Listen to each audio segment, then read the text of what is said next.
Today we will talk about how God is our refuge.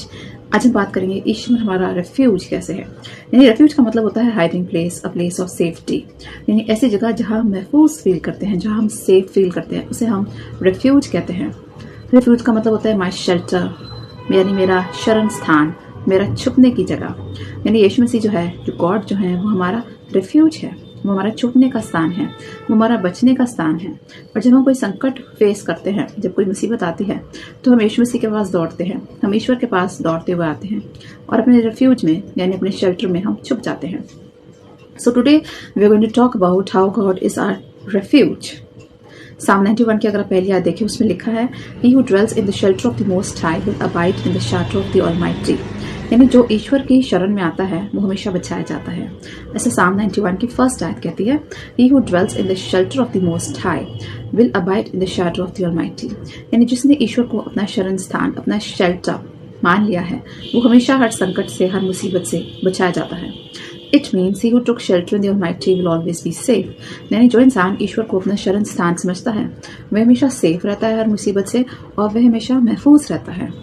He who takes help of God will always be safe।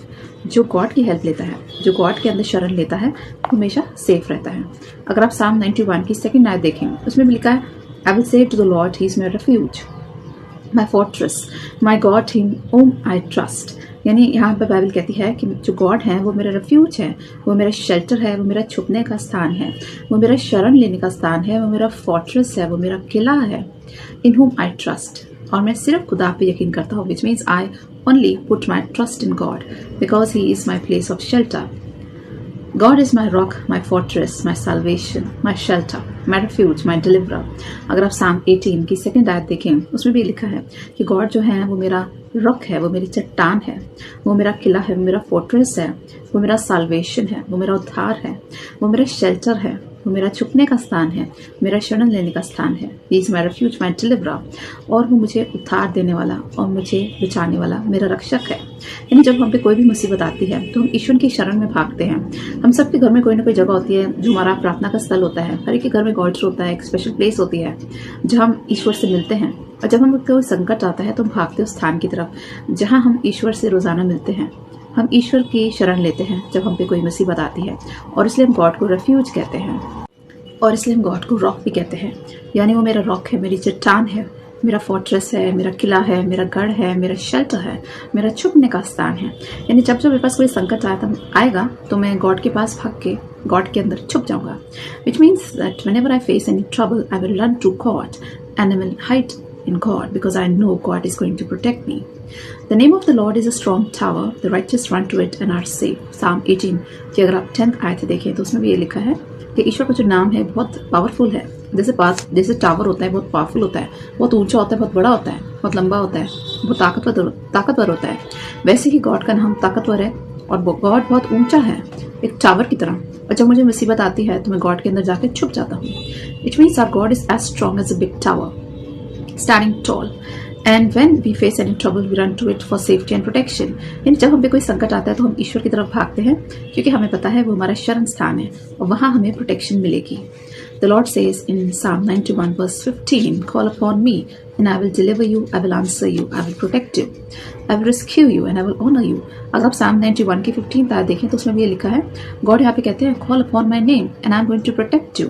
यानी यहाँ पे God कहते हैं तुम मेरा नाम पुकारो और मैं तुम्हें बचाऊंगा, तुम्हें प्रोटेक्ट करूंगा, और I am going to rescue you, I am going to honour you. Which means मैं तुम्हारी प्रार्थना को सुनूंगा, मैं तुम्हें रेस्क्यू करूंगा, मैं तुम्हें बचाऊंगा और मैं तुम्हें सबके आगे आदर दूंगा। The Lord says call me any time. Which means God कहते हैं Psalm 91 में कि तुम कभी भी मेरा नाम पुकारोगे और मैं हमेशा तुम्हें बचाऊंगा।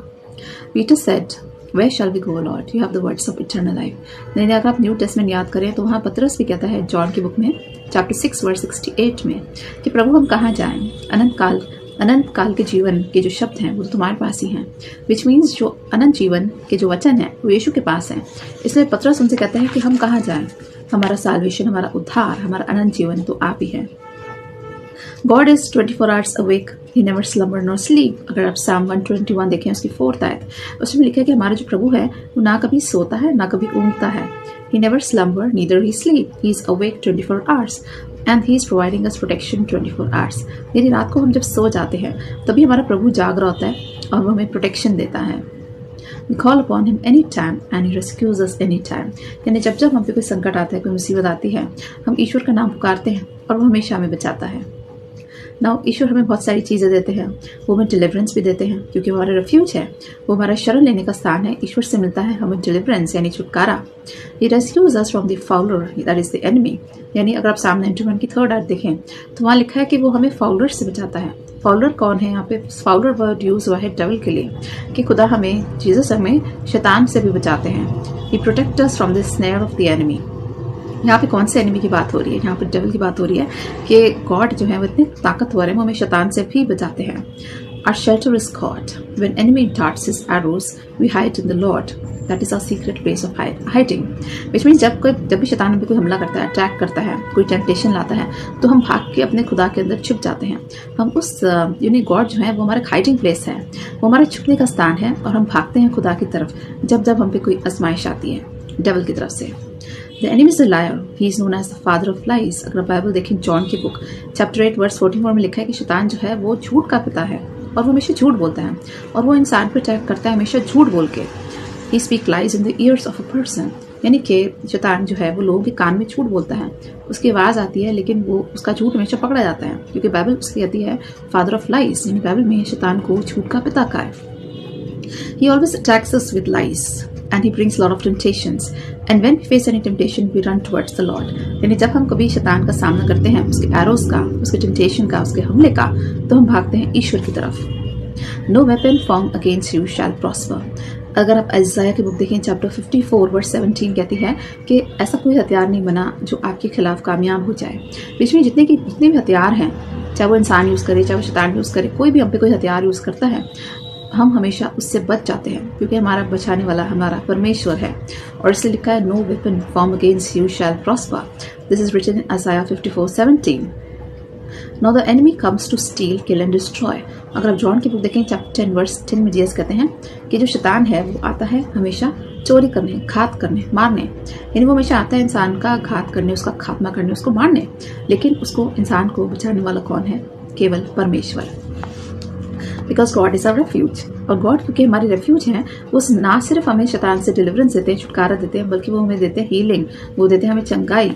जब जब हम पे कोई मुसीबत आती है, कोई बीमारी आती है, तभी हम ईश्वर की तरफ भागते हैं। The Lord protect us from every disease. If you look back at your life many times the Lord would have protected you from disease. अगर आप अपनी लाइफ में पीछे घूम के देखें तो ऐसे कई मौके आए होंगे जहाँ आप पे कोई ना कोई बीमारी आई होगी और आपने प्रार्थना की होगी और ईश्वर ने आपको उससे छुटकारा भी दिया होगा। Many times you must have faced healings only through prayers। Now Jesus says whosoever shall call upon the name of the Lord shall be saved। यानी रोमन्स चैप्टर 10 वर्स 13 में जीसस कहते हैं जितने लोग ईश्वर का नाम पुकारेंगे वो सब बचाए जाएंगे। whosoever shall call upon the name of the Lord shall be saved। यानी जिस इंसान ने हमेशा ईश्वर का नाम पुकारा है वो हमेशा बचाया गया है। The clinic of the Lord is open 24 hours and we do not need any appointment। यानी जब हम बीमार होते हैं, हम डॉक्टर के पास जाते हैं तो हमें अपॉइंटमेंट लेनी पड़ती है, लेकिन जीसस ऐसे डॉक्टर हैं जिनकी क्लिनिक 24 आवर्स खुली है because he is the doctor of doctors, he is the biggest healer. और उनकी जो क्लिनिक है वो 24 आवर्स खुली है। आप कभी भी दुआ कर सकते हैं, आप दिन में भी कर सकते हैं, आप रात में भी कर सकते हैं, आप किसी भी पहर दुआ कर सकते हैं because he is 24 hours listening to your prayers। He is open to your prayers। Therefore you need not any appointment like a doctor। And you can pray any time to the greatest healer who is Jesus। यानी आप किसी भी समय प्रार्थना कर सकते हैं Jesus से क्योंकि वो है हमारे healer. Anything you ask in my name and I shall do it। यानी यहाँ पे जीसस जॉन की बुक चैप्टर 14 वर्स 14 में कहते हैं जो तुम मेरे नाम से मांगोगे हमेशा मैं तुम्हें दूंगा। विच मीन्स जीसस कहते हैं तुम मांगे तो देखो। You ask anything in my name and I shall give it to you।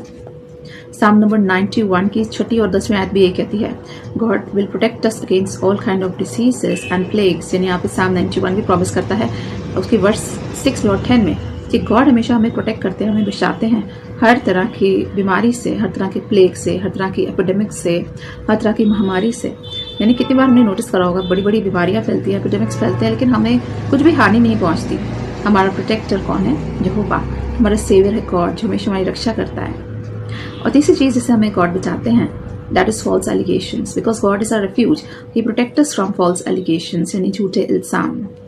People will convict you but God has chosen you so no one can harm you. ये तो कई बार क्या होता है कि लोग हम पे झूठे इल्जाम भी लगाते हैं, हम पे लांछन लगाते हैं, हम पे ब्लेम करते हैं, एलिगेशंस लगाते हैं, लेकिन God knows if you are blameless, no one can harm you. लेकिन अगर आपने कोई गलत काम नहीं किया तो आपको कोई भी हानि नहीं पहुंच सकती.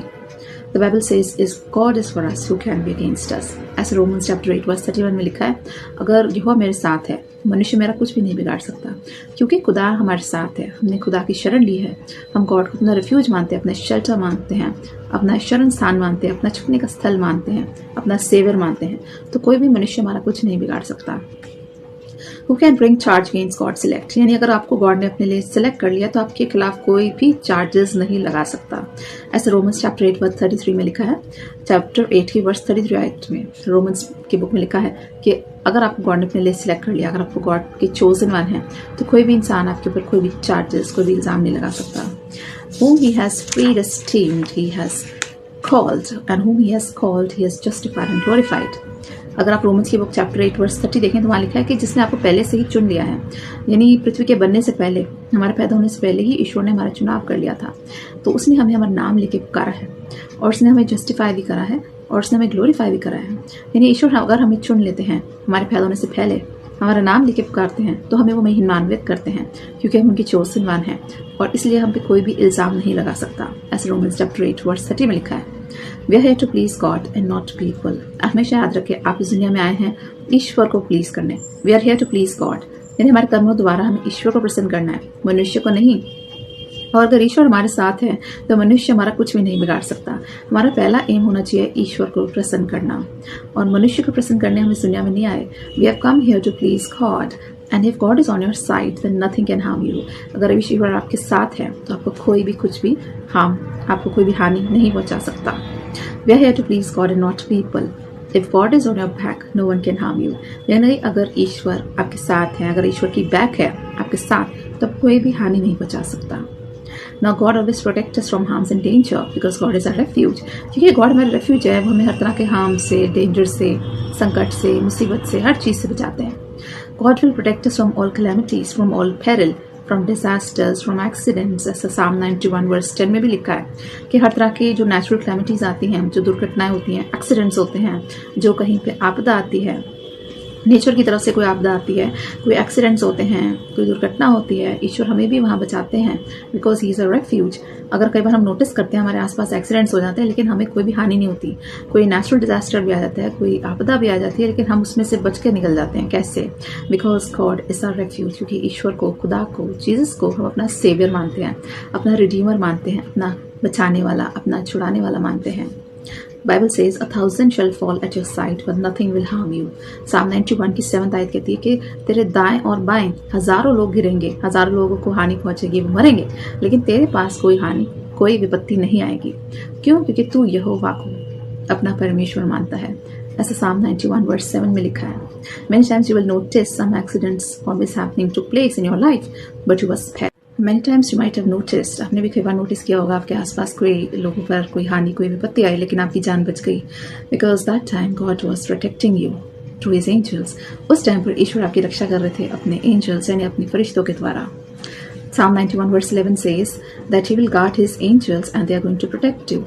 यानी Psalm 91 की 11वीं आयत अगर आप देखें तो उसमें लिखा है कि ईश्वर अपने एंजल्स को इशारा देंगे, उनको चार्ज देंगे ताकि वो आपको प्रोटेक्ट करे हर विपत्ति से. तो 5वीं चीज के बारे में हम बात करेंगे वो conspiracy.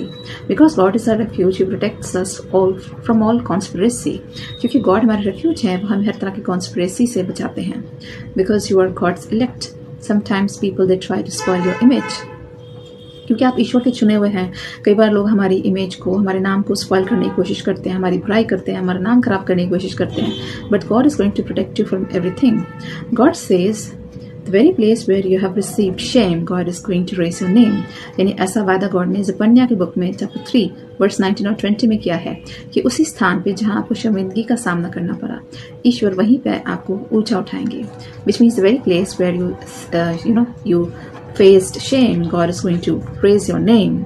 God will give us grace instead of disgrace. यानी जिस जगह पे आपको डिस्ग्रेस मिली वहीं पे गॉड आपको ग्रेस देंगे. यानी जहाँ पे लोगों ने आपको रिजेक्ट किया, आपका नाम खराब किया, वहीं पे गॉड आपको उनके आगे ऑनर देंगे, आदर देंगे.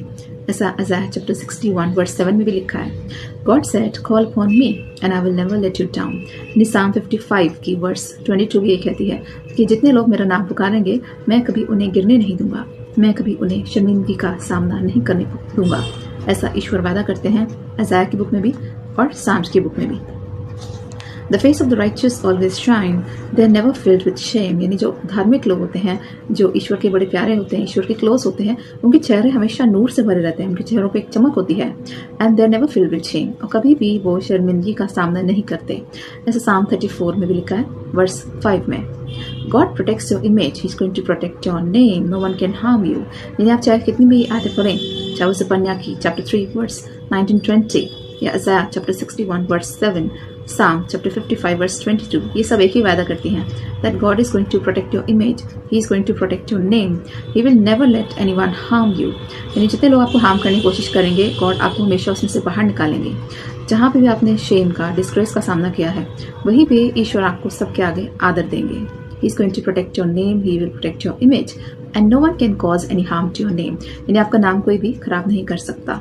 यानी God will give charge to His angels, they will lift you up so that your foot does not strike against a stone।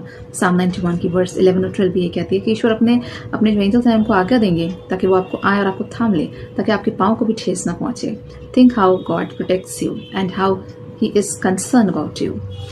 How I long to protect you as a hen protect her children, but you didn't agree। यानी यहाँ पे Jesus कहते हैं Mathews chapter 23 की verse 37 में कि कितनी बार मैंने चाहा, जैसे एक हेन होता है, एक मुर्गी होती है, अपने बच्चों को अपने पंखों तले छुपा के रखती है, वैसे ही मैं भी तुम्हें छुपा के रखूँ।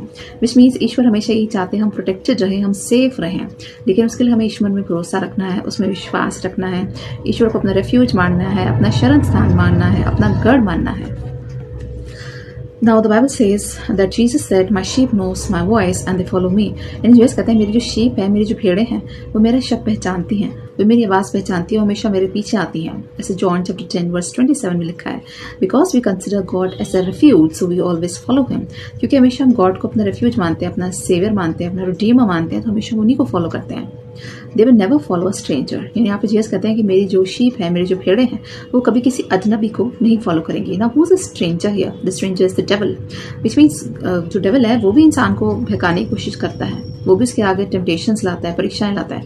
लेकिन यहाँ जीसस कहते हैं my sheep never follow a stranger, कि मेरी जो भेड़ें हैं वो कभी भी एक स्ट्रेंजर को यानी शैतान को कभी फॉलो नहीं करती। Because my sheep they hear my voice and they follow मी।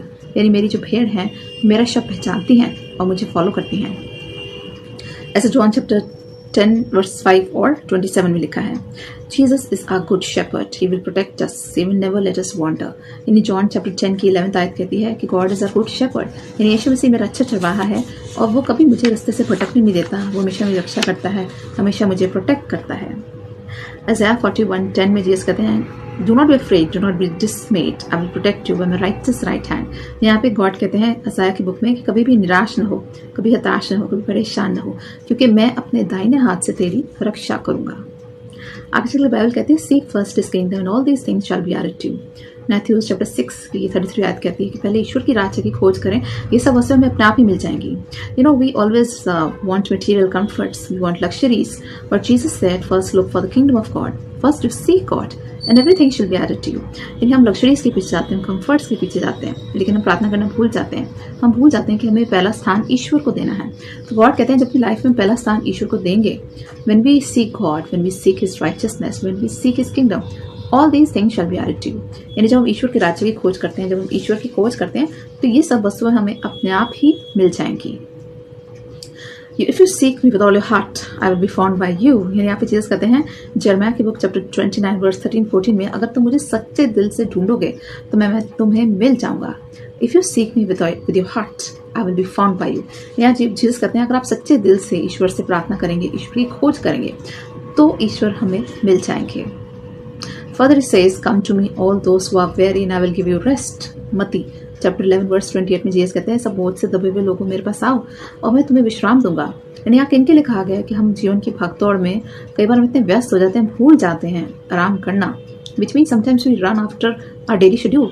हम इतनी भागदौड़ में बिजी रहते हैं, अपने शेड्यूल में बिजी रहते हैं, we forget to take rest. तो जीसस कहते हैं मेरे पास आओ, मैं तुम्हें रेस्ट दूंगा। He says peace I give you, not as the world give as I give. यानी जीसस कहते हैं कि दुनिया की चीज़ों में, भगदड़ में तुम इतने बिजी हो जाते हो कि तुम्हारे पास शांति नहीं है, ना तुम्हारे पास टाइम है, you are frustrated, you are depressed, you are in frustration because you are running after here and there, you are running after things. तो जीसस कहते हैं कि आपके पास पीस ऑफ माइंड तक नहीं है। हम इतना अपने कामों में व्यस्त रहते हैं, अपनी रोजमर्रा की जिंदगी में इतने व्यस्त हो जाते हैं कि हमारे पास पीस ऑफ माइंड तो है ही नहीं। तो जीसस कहते हैं if you want peace of mind, if you want peace, he says come to me, I will give you rest. ऐसा मैथ्यूज में लिखा है चैप्टर 11:28 में। And Jesus says my yoke is easy, यानी जीसस कहते हैं कि मेरा जो योक है, मेरा जो बेड़ा है वो बहुत आसान है, उसे उठाना बहुत ईजी है। And he says peace I give you not as the world give as I give, यानी हम मन की शांति की खोज करते हैं। We all want peace of mind. Jesus कहते हैं पीस ऑफ माइंड कौन देता है? जीसस देते हैं। We get peace only at the feet of Jesus, यानी हम जब दुआ करते हैं, जब अपनी सारी फिक्रें जीसस पे डाल देते हैं, when we put all our troubles, all our needs, all our desires in front of God, then God give us his peace. ऐसा जॉन चैप्टर 14 वर्स 27 में लिखा है। If you see the book of John chapter 14 verse 27 it says let not your heart be troubled, यानी आज Jesus कहते हैं मैं तुम्हें इतनी शांति देता हूँ, तुम्हारा मन कभी भी घबराए ना, कभी भी व्याकुल ना हो। विच मीन्स आप कभी घबराए ना, आप कभी भी हताश ना हो, कभी भी व्याकुल ना हो, क्योंकि हमें शांति केवल यीशु के चरणों में मिलती है। अगर हमें शांति की तलाश है तो हमें गॉड के पास जाना है, उसके सामने बैठना है, उसके साथ प्रार्थना में समय बिताना है, अपनी सारी फिक्रें गॉड को देनी है, और बदले में वो हमें देते हैं इटर्नल पीस, बदले में वो देते हैं हमें पीस ऑफ माइंड यानी शांति। In this world you will have tribulations but I have overcome the world. John chapter 16 verse 33 में जीसस कहते हैं कि इस दुनिया में तुम्हें बहुत सारी तकलीफें आएंगी, बहुत सारी मुसीबतें आएंगी, लेकिन मैंने संसार को जीत लिया है। Many other afflictions of the righteous, but God delivers him from all.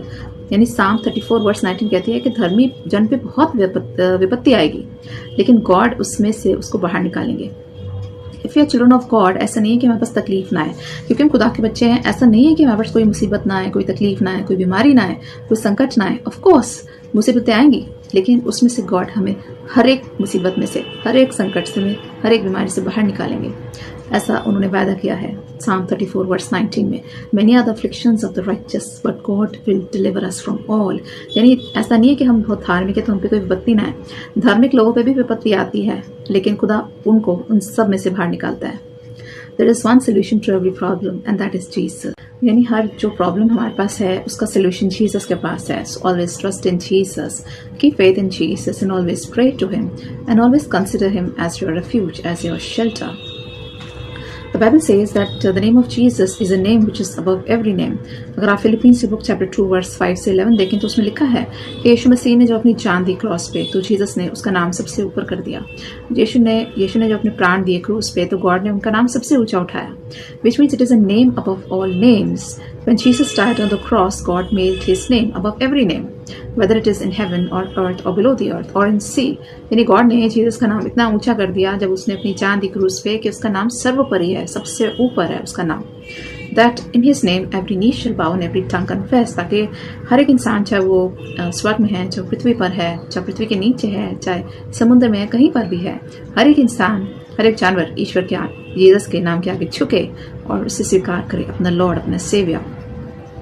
Jesus is a protector, he is a saviour, he is a redeemer, यानी वो हमारा सेवियर है, हमारा बचाने वाला, हमारा रिडीमर, हमारा छुड़ाने वाला, हमारा प्रोटेक्टर है, हमें बचाता है हर तरह की मुसीबत से, संकट से। ही इज आवर किंग, वो हमारा राजा भी है, वो हमारा प्रभु भी है, हमारा लॉर्ड भी है, वो हमारा कंफर्टर भी है, हमें हिम्मत भी देता है। ही इज अ माइटी गॉड, हमारा सर्वोपरि परमेश्वर है, वो हमारा गाइड भी है, हमें सही रास्ता भी दिखाता है, हमारे शेपर्ड भी है, हमारा गडरिया भी है। ही इज अ फोर्ट्रेस, वो हमारा किला है, हमारा गढ़ है।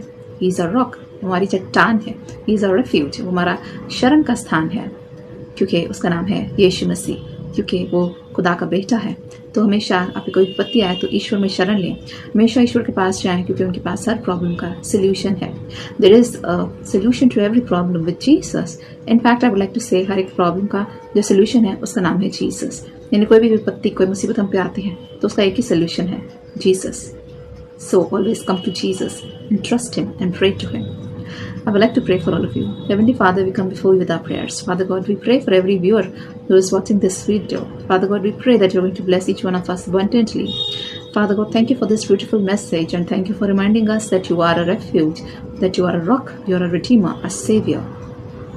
And Father God, enable us to come to you every time whenever we face any trouble, whenever we face any problem. Always enable us to come and take shelter and protection in you. For your word says that you're going to charge your angels and they are going to protect us in all our ways. The Bible has promised that you're going to protect us from all kind of harms and dangers. and from every kind of peril or every kind of pestilence or every kind of disease. Father God, I place all the viewers into your hands, into your mighty hands, that you're going to protect each one of them from every kind of danger, every kind of disease. Father God, bless everyone with good health. Bless everyone with good jobs. Bless everyone with admissions in colleges, in schools. Bless each one of the viewer in every area of their life. Whichever area they are seeking any kind of breakthroughs, whether it is financial breakthrough or anything, bless them in every sphere of their life. And Father God, protect them from the evil one. Protect them from every kind of temptations that they face in their daily life. Father God, protect them from the darts of the evil one, from the arrows of the devil. Father God, bless each of the viewer with the gift of Holy Spirit. Bless them with the fruits of Holy Spirit. Father God, we give all glory and honor to your name. We ask this prayer through Jesus Christ, Lord. Amen. So whenever you face any problem, any trouble, always remember God is your refuge and He will never let you down. He's always going to protect you. He will save you. He is always going to raise you. Take care. Bye-bye.